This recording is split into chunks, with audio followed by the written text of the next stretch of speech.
Salut tout le monde, c'est Rano et on se retrouve aujourd'hui pour un petit tutoriel donc sur le logiciel CCleaner. Donc tout d'abord, je tiens à vous dire que le lien pour le télécharger est dans la description.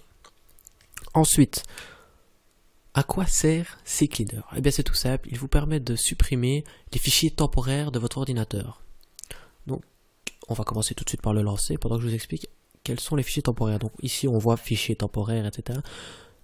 Ne décochez rien, ne cochez rien en plus, ça ne sert à rien, à part si vous êtes un expert. Donc parmi les fichiers temporaires, on a les fichiers temporaires. Donc c'est tout ce qui est vidéo mise en cache, le presse-papier, les polices, les raccourcis du menu démarrer, qu'est-ce qu'on a d'autre, l'emplacement des téléchargements, les adresses tapées récemment, les cookies, l'historique, les sessions,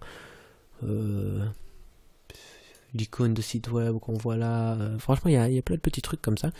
Et toutes vos applications seront libérées, soulagées de tout ça. Donc, pour nettoyer votre ordinateur, c'est tout ça. Vous cliquez sur nettoyer. Vous pouvez faire une analyse juste avant, mais vous pouvez cliquer juste sur nettoyer. Donc moi, ça va aller très vite parce que... Ah oui.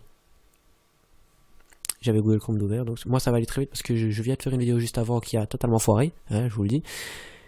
Et vous voyez ici 37 est bon. Mais la vidéo d'avant, j'avais 911 mégaoctets. Donc ça permet quand même de libérer de la place.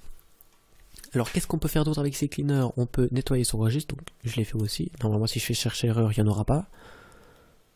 Normalement. Hein.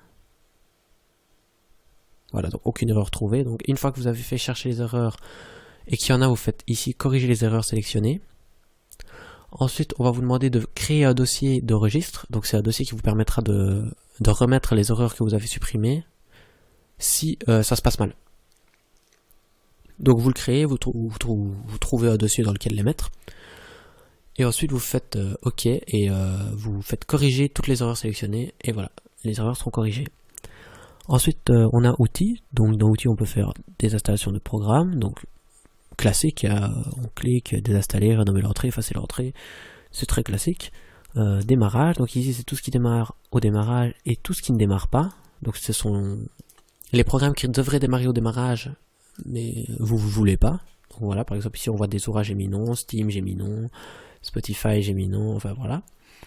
La recherche de fichiers, donc vous pouvez rechercher dans vos disques durs des fichiers ou bien exclure certains disques durs ou certains fichiers. Donc pour ajouter un fichier, vous faites ajouter, disque ou dossier, parcourir, vous choisissez et voilà. La